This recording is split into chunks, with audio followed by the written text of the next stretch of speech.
Guys, gals, and non-binary pals, welcome to Then and Now, where I, AJ the Comic Archivist, look at the very first issue of a given comic title and compare it with the most recent first issue of that same title. Now today's title is X-Men Red, and it will be a bit different than usual, but first, let's go with the typical indie shout-out. Today's shout-out is going towards Boston Metaphysical Society Volume 2. I am a sucker for alt history, and BMS is set in an epic steampunk alt universe of 1800s Boston, where great houses control the great states of America, with demons and ghosts a natural part of life. The general plot is an ex-Pinkerton detective, a spirit photographer, and a genius scientist go out and battle the supernatural of this world. Madeline Holly Rosing is the writer and creator with a slew of fantastic projects under the Boston Metaphysical Society banner, including audio dramas, novels, and short stories. She's currently knocking it out of the park, and the art for Volume 2 is by Gwen Tavares, is stunning, and I can't say no to Troy Peteri as letterer, be it on Top Cow or the truly indie market. So if you like steampunk and the supernatural, this is definitely one not to miss. Link to the Kickstarter is in the description, or you can look it up yourself on the site proper at Boston Metaphysical Society Volume 2, and the campaign is started by Madeline Holly Rosing. They're also on Twitter, so please check them out, and if you do back them, let them know you saw them on my channel. Yes, it is a shameless self-promotion, but hey, we all need to support the indie scene any way we really can. And with that out of the way, time to get to the episode proper with X-Men Red, Then and Now. This is probably not going to be a title history as I've been doing them, because there really isn't much of one. The first X-Men Red came out during the 2017 line relaunch of X-Men called Resurrection, when Disney finally bought Fox and they needed to unscrew the Perlmutter pettiness era. It lasted only 11 issues. And now, in 2022, 2 weeks ago, as of this video, with another expansion onto the current weirdness that is the X-Men, we have another X-Men Red. No, it really isn't a strong title history, especially compared to everything else I've done episodes on. But the importance isn't on the history of these specific titles, but rather the history and the status quo of where they were when these titles came out. And that's what we'll be talking about here before going into the issues proper. X-Men Red of 2017 came out at a very unique time for X-Books. See, X-Men has always been probably the most well-known and highest-selling comic team ever. For the longest time, they even had the highest-selling comic ever. But when Disney bought Marvel in 2009, they didn't own the franchise rights. And that started shifting things. I'll give it to the Schism era, where there was the mutant community of Utopia led by Cyclops, and also a Jean Grey School for Higher Learning led by Wolverine. It was a good way for them to both continue the Utopian storyline, as well as bring back the kind of discarded notions of a high school for mutants. It was a decent concept, but with the shifts in tone from the Wolverine and the X-Men crowd compared to the more hardlined Utopia crew, the writing was on the wall. Now I want to go into a rant about why the Avengers vs. X-Men storyline was a burial at a Triple H level, and that era is where I came up with the mouthful phrase. Essentially any decision that Marvel did that was obviously from the Disney involvement rather than the Marvel Comics proper. But that was business, trying to shift the sheer weight of the X-Men up to that point into the Avengers' favor. The real hurt, though, would be the failed Inhumans push, from a failed show to a movie that was in production hell before being scrapped or turned into the Eternals depending on who you ask, and of course, in the comics, it was done by killing off the mutants and trying to replace them as a group with the Inhumans. It failed hard because it was too ham-fisted, and I do even have a video about it comparing it to the Roman Reigns push in the WWE around the same time. But seriously though, the whole death of X in Human vs. X-Men was so mishandled that Resurrection was even announced before the wrap-up of that storyline. Why? Well, because in 2017, Disney started the acquisition of Fox, and it did finalize in 2019, to much rejoicing from people who like the oligopoly we currently live in. But that's where X-Men Red 2017 became a flagship title about rebuilding the mutant community after another endangered species event. And it actually got me back on board with the X-Men. No, I mean it. I still have the first issues I did when it came out, and I still stand by everything I said on that. That doesn't stop me from making jokes later about it, though.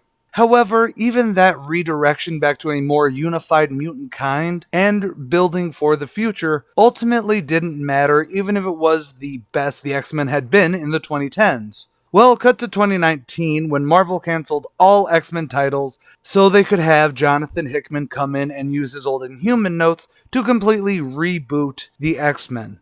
It wasn't bad, not by a long shot. But it was very much a scrap the past to get to a spot where Marvel could just do what it wanted and hint and talk about the past without really having that big of an impact. Continuity really didn't matter and doesn't in the last 3 years.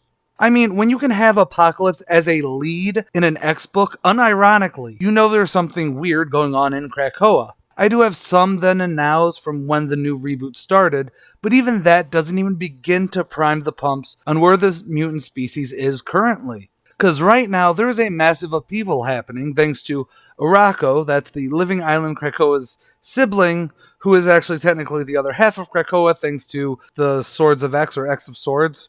But they are now terraforming Mars so mutants can live there as well. Plus, there is this whole mutant society which seems to be a hodgepodge of fantasy story notes thrown together.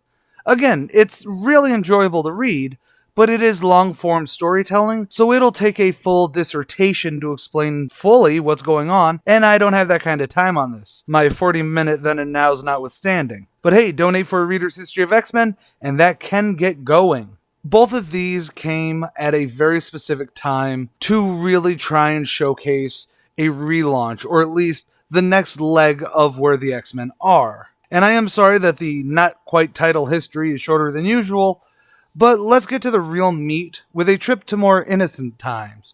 2017. The age before, well, this is me just stating my hands all around, because this. And no, I will not be hiding my love for this title, and yes, I will still add my snark in. So let's get to it. The Then is written by the amazing Tom Have Faith in the Fish Taylor, art by Mahmoud Asrar, colors by Iva Svorsina, and letters by VC's Corey Petit. And it begins as any good horror story does, a mysterious voice waking up a little girl in the middle of the night. But then the angry mob bursts in and the girl has to flee. It is a tale as old as time, a mutant being chased from their home by an angry mob, complete with torches. You gotta give this angry mob credit. They made their own and didn't get tiki torches from Home Depot. The little girl begs the crowd that she's not a mutant, but her cries fall on deaf ears, as even her mother in the crowd calls her an abomination, and she, plus the yokel locals, begin to fire at the little girl. But surprise! Jean Grey is back from the dead and uses her telekinesis to block the bullets. With Jean shielding them, the rest of the X-Men grab the girl and bamf out of there. Now safe, we get the layout of this new X team, and I wish this team lasted longer. It was actually quite phenomenal, even if I absolutely hate Namor as part of the mutant books. Plus, we need more Honey Badger. And no, I'm not calling her by her new code name. She's Honey Badger, just like Laura Kinney is my Wolverine. Oh, and where are they now? Well, they're in Sea Rebro, 30,000 feet underwater, so deep down that the hate won't reach them. It is honestly the quintessential start to an X team, with them doing the classic thing of saving a new mutant. No, not one of those new mutants, although they will pop up later. And just by that opening alone, the tone for the series is set. That classic hate and fear, human prejudice and bigotry, all of it returning. Except it's not, but that's just the cold open, which means, as comics kind of always do now, we hop back 2 months earlier. That's right, this epic story actually begins with a carjacking. The two fools, though, didn't notice there was a baby on board, and that baby starts to cry. But the crying grows louder and shriller, and not unlike babysitting your friend's kid, it reaches a point where the thief's head explodes and it blows out the car windows. Luckily, Wolverine and Honey Badger seem to be around, and they come running. Good thing, too, because only Wolverine has the gall to smother a baby to death.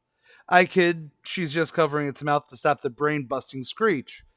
That actually doesn't do much, though, because the baby lets out another screech, disintegrating Laura's hand and launching the clones back.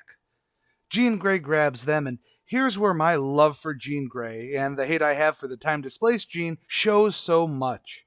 I'm cutting out a massive rant, so I just want to say that this one panel is exactly who Jean Grey needs to be, and why this book has such a heart to it, even when there's a bit of gore and some heads exploding. Long story short, Jean uses her telepathy to calm down the baby, and Hank McCoy will make a dampener so the screech shouldn't get superhuman anymore. But there's the elephant in the room, because this was a mutant and there will be fallout. And quicker than you can say mainstream media, we cut to news anchors going off about the mutant menace. When the obviously right-wing political pundit decides to start going for the forced abortion angle, Jean's done and flies off. The world she's in, 2017, is radically different than when she was alive. You see, as much as Jean's dying and coming back has been a joke, this version of Jean has in fact been dead since 2003, in X-Men 150, I believe. Although I do remember a Phoenix Egg thing that came up, but that's its own thing. The whole point is that even after roughly 15 years, she's back and the world is uglier than ever. The anger, the anxiety, everything is ramped. I like to think that with the talking heads being the big driving force for Jean to fly off into the sky, that it's Tom Taylor alluding to the fact that the reason there is so much anger, anxiety, and overall polarizing demeanors in recent years is because of the great algorithm and how sensationalism has become the de facto practice for all current media. And yeah, even Marvel in the 2010s. I do doubt it's that deep and it's probably just a right-wing thing, but either way, she flies into the sky, wanting to heal the world.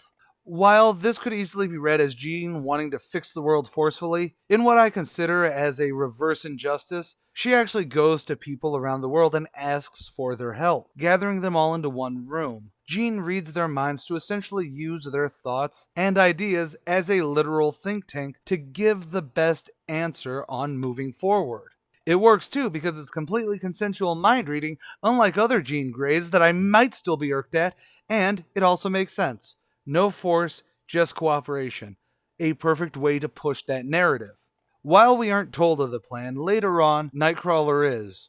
And I absolutely will say that this is another one of those perfect panels. Yes, it is a simple panel, but it is perfectly symbolic of the dawn that Jean is beginning. And it works even more as Nightcrawler is actually crying because of that idea.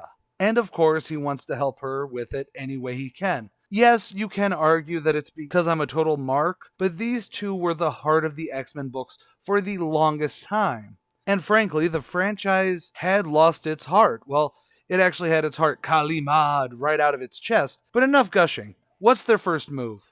Well, first, Jean Grey goes down below the ocean to a place we long to be. Okay. Yep, she's going to Atlanta, y'all. Okay, it's fine. It's just Atlantis. To talk to one mutant that I will never, ever link to the X-Books, even if he did join the team like 15 years ago. I think it was in 2006. Yes, Namor the Submariner, whose only good story over the last decade has been the New Invaders storyline by Chip Zdarsky, I believe. But yeah, he's a mutant, so Jean is going to need his help too. Obviously, because he does kind of own a nation.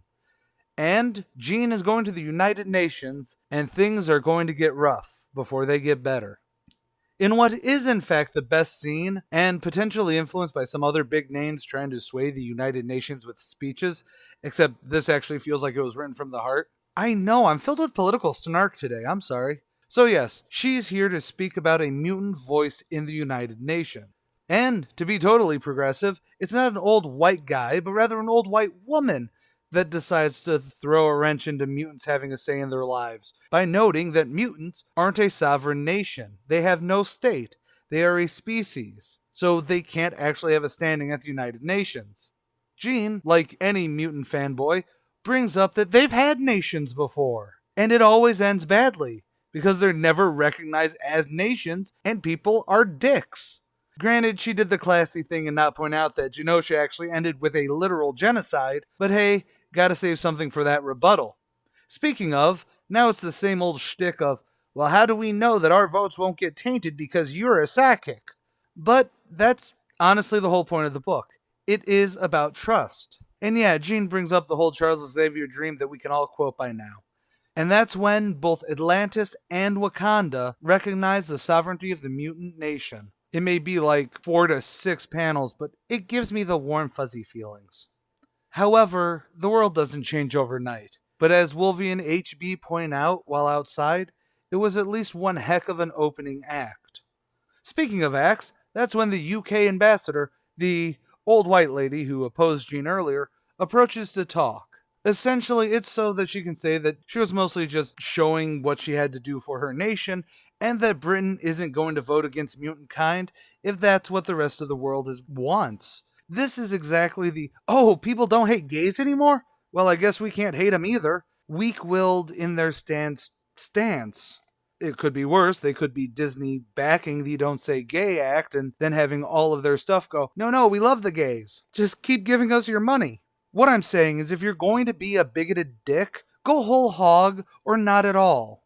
I kinda kid there, but that's not far off from what's happening, because suddenly the ambassador turns into Emperor Palpatine. No, actually, the ambassador is being mentally controlled by Sharpay from High School Musical. You get it? Because Jean Grey isn't sticking to the status quo. No, obviously I can't play the song. Disney will kill me.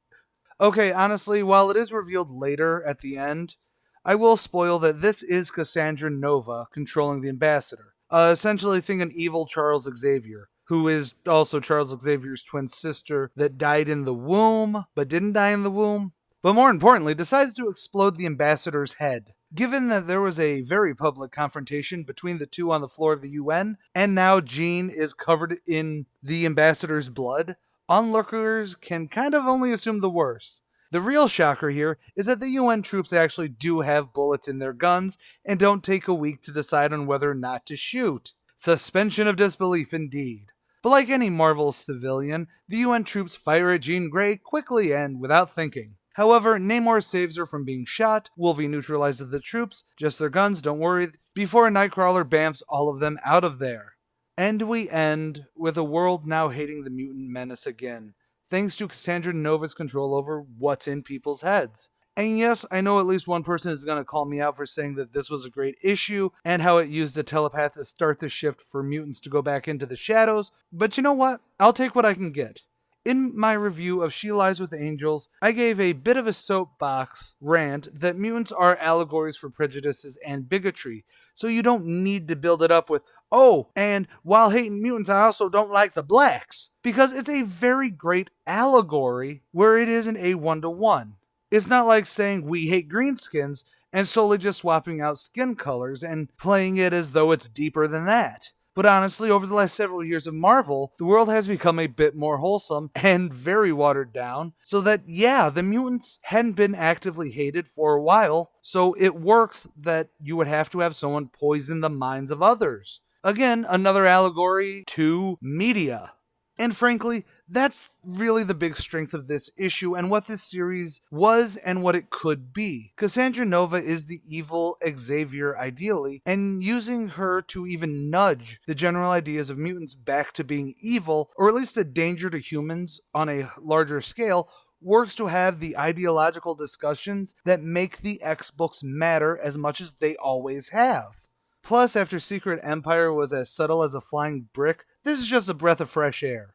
So yes, I've not hidden how much I love this series, which means it feels like it's going to be an impossible task for the newer volume to even come close to that when the X book has nothing to do with that sort of thing anymore. I am, however, open to the new direction, so let's get going to the now. The Now is written by Al Ewing, art by Stefano Caselli, colors by Federico Blee, and letters by Ariana Marr.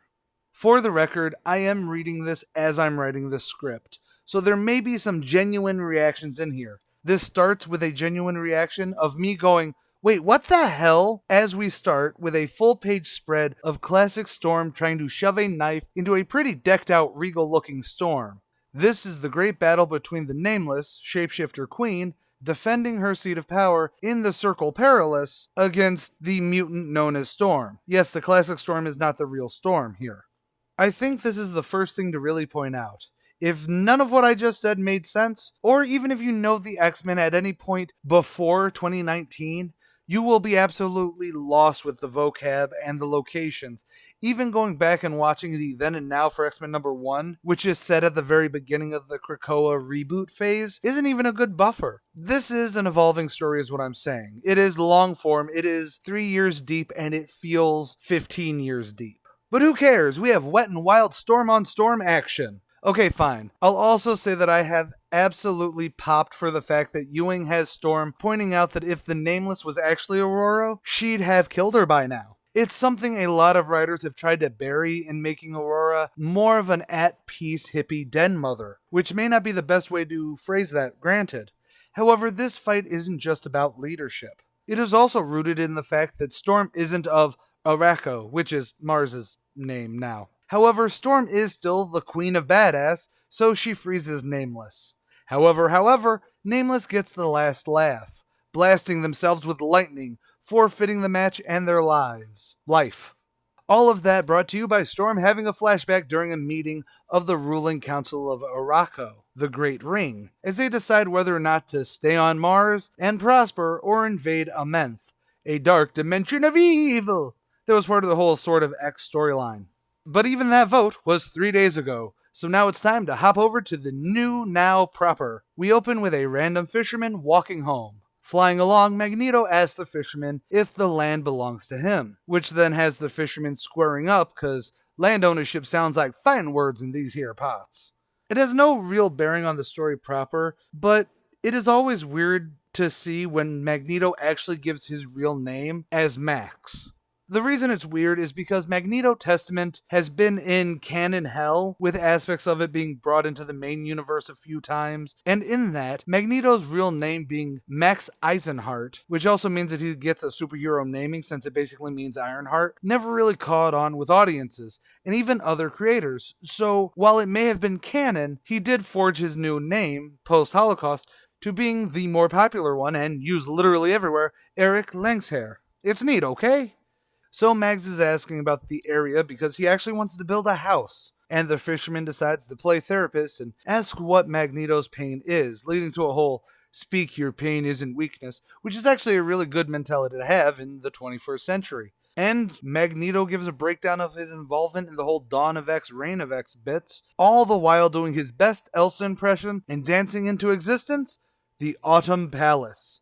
Because when you think Holocaust-surviving mutant extremist who's been de-aged, re-aged, suffers massive depression and mental illness along the way, you'd think a palace with tentacle accents and a name that is reminiscent of the seat of power for the Russian royalty before the Bolshevik Revolution. I know I do. Enough about him going into self-exile to die, though. It's time to hop over to the spaceport Prometheus. More specifically, the Red Lagoon, where Roberto de Castro, sunspot of the New Mutants, is drinking and talking with a spiky alien friend. It's just a good character beat to lead us into a character I have and will always hate, Vulcan. Vulcan being, well, Vulcan, an asshole douchebag of the highest order, and the third Summers brother. But Roberto gets to have a badass moment by standing up to Vulcan, as only a bar owner can. Vulcan drains Roberto's stored sun energy during DaCosta's monologuing, badass as it may have been. But they still fight, and Roberto looks hot as hell in all of this, so I can't honestly complain.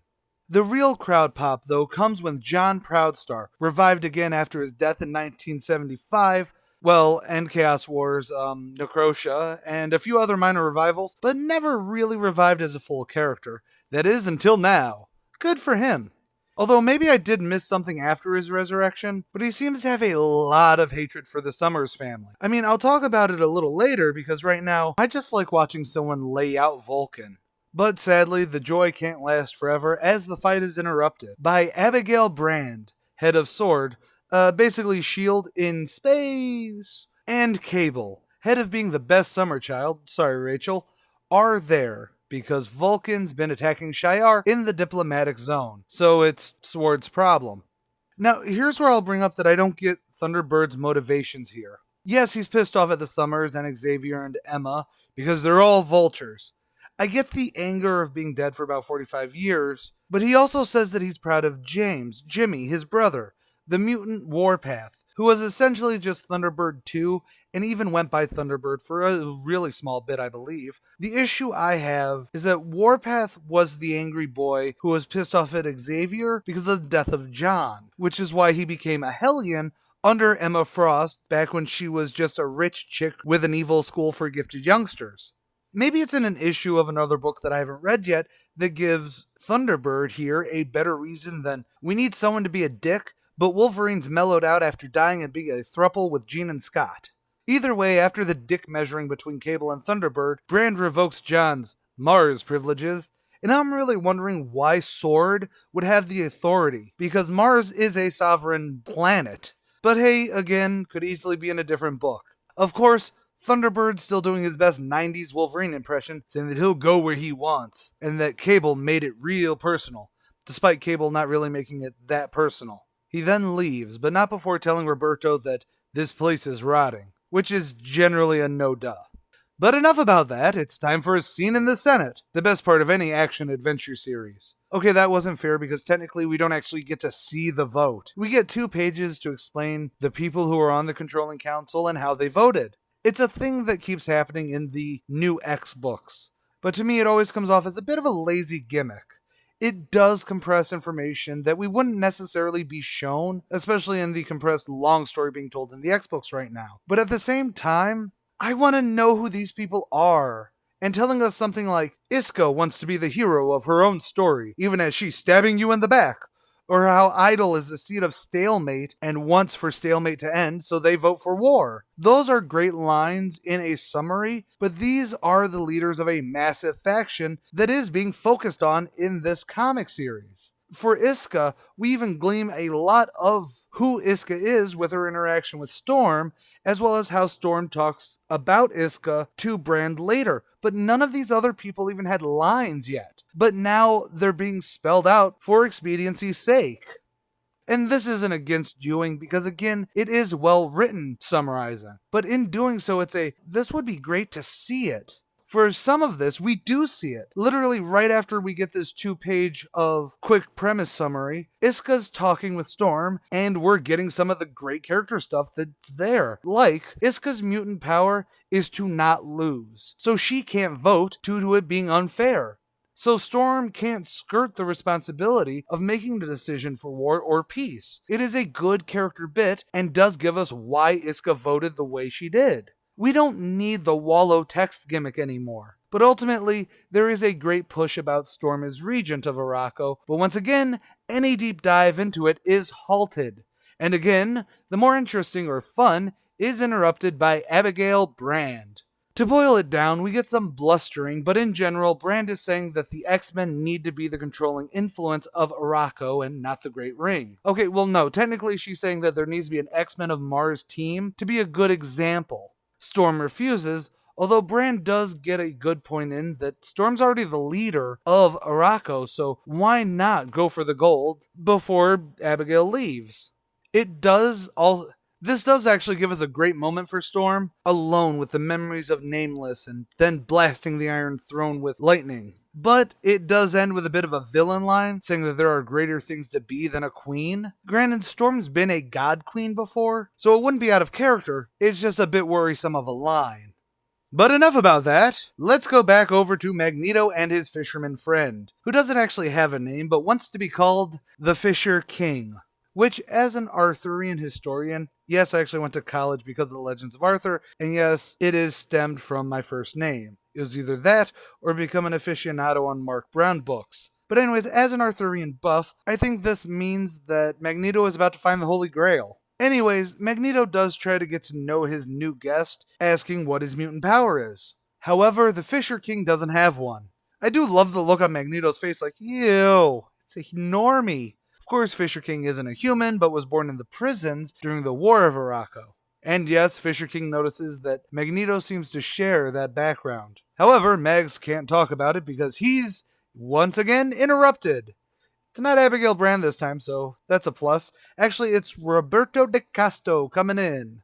The fact that Roberto still calls Magneto Headmaster gets me kinda giddy, I admit. So, DeCosta is there for the same reason that I would glass the planet. If you haven't noticed, I do not like the character of Abigail Brand. There's many histories with the character that makes me want her shot in the head.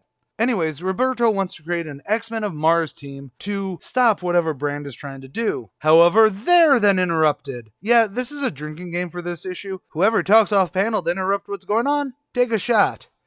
This time it's Storm, who says that Brand is the one looking for X-Men, so they need to find a balance for the X-Men. Naturally, the Brotherhood. Done, done, done. I don't know what to say about this book, honestly.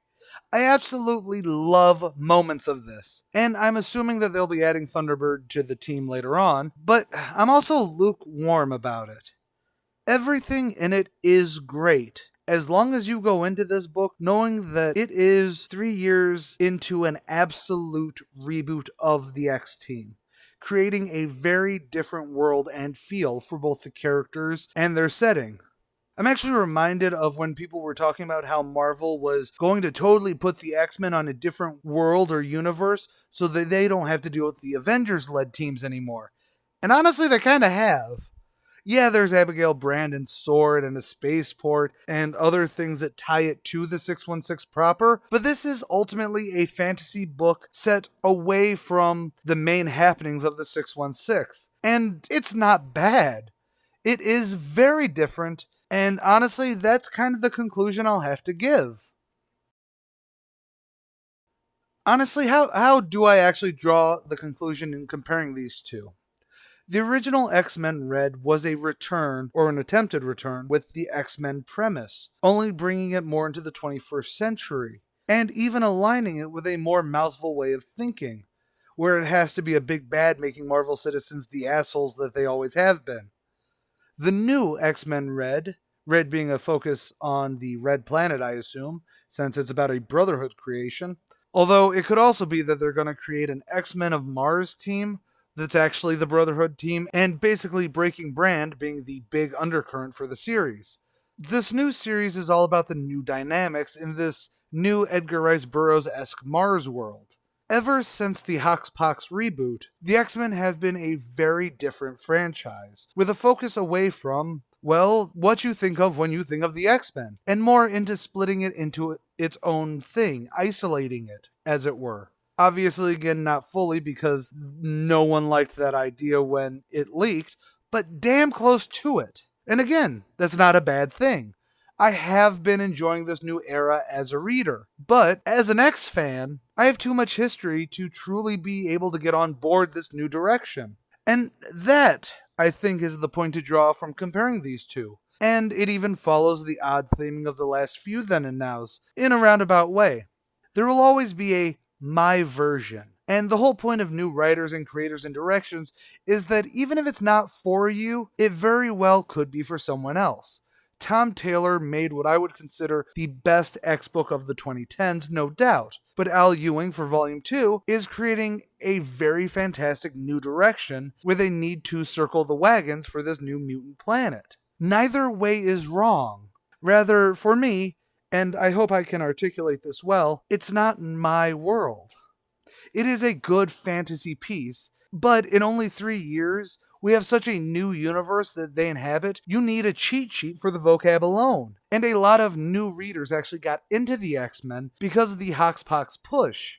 And they can even tell you how to pronounce Apocalypse's mutant name, or write in that wingding language, whatever it is. I was there for the 198 event. I saw the Messiah born and wasted until the stupidity that was AVX. I know what the Fall of Mutants is. I was there for Inferno. And frankly, I think that's where my age hits hard. It is the generational gap that comes from offsetting of the norm that's in your mind. Again, the writing is fantastic. But the things like Thunderbird's Rage or Magneto's Autumn Palace and the heavy-handed yet completely shallow dialogue between him and the Fisher King works within the current narrative, but can be weak in comparison to Magneto, who's had over 50 years of regurgitating these sorts of platitudes and vague grandiosities. And Thunderbird has been dead for a long time. Longer than I've been reading, really. Obviously, because I'm not that old. So it's not too far off to essentially shape the character the way any given writer wants. So what is the actual point? If you like the new era of Marvel's mutants, where it's a distance from the superheroics and more in a new society, good! I know I actually had some people comment that I was too harsh on X-Men Excalibur or other X books post-Hoxpox, where the title was just a recirculation of a previous title, but didn't actually have any real ties with the previous titles, if that makes any sense. No, Excalibur wasn't the X-Men Sword and Sorcery title, but on Reboot, it was, so that will be the new reader's take on it. This new direction isn't bad, period. It is extremely different, but not unlike new underwear, it can pinch and tug in the wrong spots until it settles in. But that also doesn't mean you have to like it either. Enjoy what you enjoy. And I will be following this next leg of the X-Men, but will forever be a bigger fan of books where the X-Men are the fringes of our society, reflecting how being the minority can shape individuals to becoming the best of that society, but also drag people down to being the worst. Or I'm just waffling to fill time. Either way, whatever the discourse ahead, this is the end of the video. I would absolutely love to hear if you agree, disagree, what your takes, and even just sharing your favorite moments with the X-Men, either then, now, or forever. While you're down there, don't forget to comment what you'd like to see next on Then and Now or Reader's History, or any other ideas you'd want to see in a show on the channel. Please like, share, and subscribe, because that engagement means that YouTube will eventually recognize us as a sovereign channel worthy of monetization. We're still about 750 subs off before we can even get that option. There's also a Ko-fi active for those who want to support me more directly and also get me to review or talk about any comic, be it a Then and Now, a Reader's History, ComicSins, or even just a First Issues. If you want me to make a solo video just about your comic, and yes, I do even cover indie titles if you donate one to me. But more than any of that, though, I'm AJ Carey, the Comic Archivist, telling you all to stay golden, Inklings.